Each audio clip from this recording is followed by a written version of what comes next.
Friends, मैं doctor Sanjeet, मेरे साथ है सुनील भैया, doctor Umakant and doctor Kuldeep.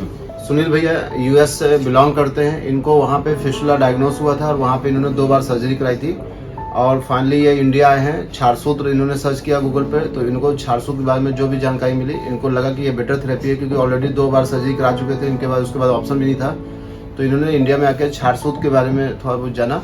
फिर उसके बाद क्षारसूत्र से इन्होंने ट्रीटमेंट लिया हमारे यहाँ, और ये पूर्ण रूप से लगभग 2.5 से 3 महीने में ये पूर्ण रूप से ठीक हो गए। अब ये वापस अपने यूएस मतलब इंडिया से बाहर जाना चाहते हैं। तो अभी फाइनली ये चेक कराया, तो इनको कोई भी ऐसा फाइंडिंग नहीं है जो वहाँ पे ये शो करे कि इनको अभी फिस्टुला के कोई भी ऐसे भी मतलब वहाँ पे साइन सिम्टम्स हैं।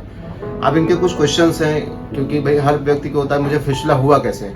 तो इनका पहला क्वेश्चन है कि what are the causes of fistula, मतलब फिस्टुला हमारे शरीर में बनता कैसा है। तो बहुत सारे कॉजेज होते हैं फिस्टुला बनने के। सबसे पहला कॉज होता है कि हमारे जो एनल कैनाल होती है उसमें एक डेंटेट लाइन होती है। डेंटेट लाइन जो होती है, जो एनल कैनाल होती है, गुदा मार्ग, उसके बीचों बीच में एक फोल्ड होता है जिसमें कुछ ग्लैंड होती हैं, जिसमें से सिक्रीशन आता है, उसको बोलते हैं एनल ग्लैंड।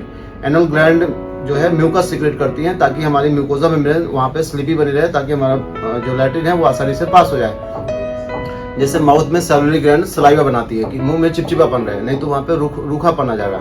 तो क्या होता है, लगभग 80% फिस्टुला के केस में जो एनल ग्लैंड होती हैं वो इन्फेक्ट हो जाती हैं। वो किसी भी कारण, ट्रामा की वजह से हो सकता है, कोई स्टूल पार्टिकल ने वहाँ पे जाके इंजरी कर दिया, या हो सकता है जो ड्रेन हो रहा था, जो नली ड्रेन जिसको हम एनल क्रिप्स कहते हैं, वो कई बार ब्लॉक हो जाती है, उससे भी हो जाता है। तो इसमें जरूरी नहीं कि कोई कॉज हो, अपने आप भी हो जाता है। तो फिस्टुला 80% तो कॉज यहाँ पे है, जिसकी डेंटेट लाइन पे इंटरनल ओपनिंग मिलेगी। अब इसके बाद हमारे बॉडी में बहुत सारे कारण होते हैं। किसी को जो टीबी से फिस्टुला हो जाता है, ट्यूबरकुलर इन्फेक्शन की वजह से हो जाता है, ट्रॉमा की वजह से हो सकता है, फिशर से फिस्टुला बन जाता है, क्रोन्स की बीमारी होती है उससे भी फिस्टुला हो जाता है, और भी ऐसे सेक्सुअली ट्रांसमिटेड डिजीज होती हैं जिससे फिस्टुला हो जाता है। तो फिस्टुला होने के बहुत कारण हैं, और फिस्टुला कारण बहुत है, लेकिन निवारण सबसे बेस्ट ये है कि क्षारसूत्र से ट्रीटमेंट लीजिए। तो ज्यादातर देखा है कि लगभग 95% केस सॉल्व हो जाते हैं। Thank you.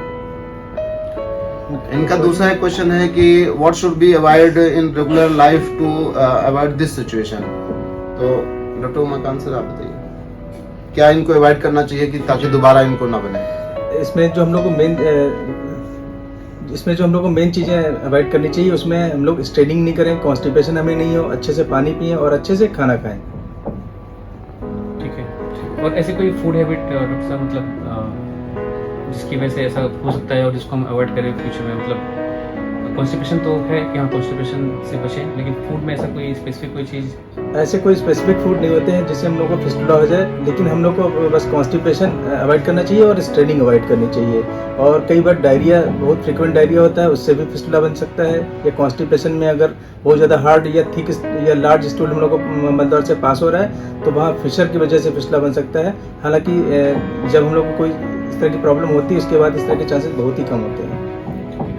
डॉक्टर साहब एक फॉलो क्वेश्चन और है कि जब ट्रीटमेंट ओवर हो गया, जब आपका फिस्टुला ट्रीट हो चुका है, तो can we go back to normal life, जो भी हम कर रहे थे पहले, उसमें कहीं कोई चीज़ ऐसी जो हम अवॉइड करें या उसको थोड़ा स्लो पेस पे ले चलें, ऐसा कुछ? जैसे कि आपने ड्यूरिंग ट्रीटमेंट भी देखा कि पूरे ट्रीटमेंट के दौरान आपको कभी भी कोई भी चीज़, अपने रूटीन वर्क नहीं रोकना पड़ा। आप सारे अपने रूटीन वर्क कर रहे थे। आप तो लगभग कितनी वॉक कर रहे थे आप? आपने बोला था 5 किलोमीटर, मैं चलता था 20 किलोमीटर।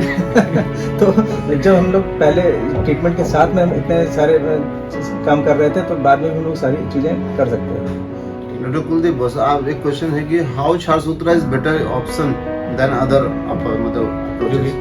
सर डेफिनेटली क्षारसूत्रा अगर देखा जाए और जो तरीके हैं फिस्टुला को ठीक करने के लिए, उनमें क्षारसूत्रा बेटर है। रीज़न उसके पीछे ये है कि क्षारसूत्रा एक जो तरीका है क्षारसूत्रा का, टाइम टेकिंग है, और इस बीमारी का जो नेचर है उसमें ब्रांचिंग है या एब्सेस है या वहाँ पे जो डेब्रिस है वो स्टे कर जाती है। क्षारसूत्रा में सबसे बड़ा बेनिफिट ये मिलता है कि ये जो टाइम टेकिंग है, स्लो प्रोसेस है, तो एक तो मलद्वार के जो स्फिंक्टर्स होते हैं उनको क्षति नहीं पहुंचती है, और टाइम टेकिंग होने के पीछे एक बेनिफिट भी मिलता है कि अगर इन ड्यूरेशन जो हुआ है वहाँ पे, जो ट्रीटमेंट का टाइम है, उस ड्यूरेशन में अगर कोई वहाँ पे कॉम्प्लिकेशन डेवलप हो रही है, तो हम उसके गो थ्रू होते हैं और उसको साइमल्टेनियसली सॉल्व कर लेते हैं। क्षारसूत्रा इस मामले में बहुत बेटर है, यही एक रीजन है जिससे ये क्षारसूत्रा में इंश्योर हो सकते हैं आपकी रिकरेंस रेट मिनिमम है। अदर तरीके जो हैं उसमें जो कंप्लेंट्स आती हैं कि रिकरेंस हो जाता है, छारसूत्रा में रिकरेंस रेट मिनिमम होने के पीछे रीजन यही है।